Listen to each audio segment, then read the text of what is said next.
नमस्कार मंडळी, मी सुभाष मोरतळे आपल्यासाठी खास घेऊन येत आहे।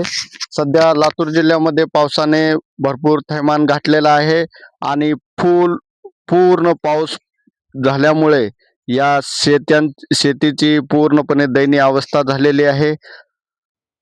महाराष्ट्र सरकार म्हणते की आम्ही शेतकऱ्यांचं गोरगरिबांचं सरकार आहे, पण आत्तापर्यंत 5-6 दिवस झाले खूप सारा पाऊस झालेला आहे आणि आत्तापर्यंत एकही कुठला शासकीय कर्मचारी या शेतामध्ये आलेला नाही आणि कुठलीही योजना त्यांनी आखली नाही।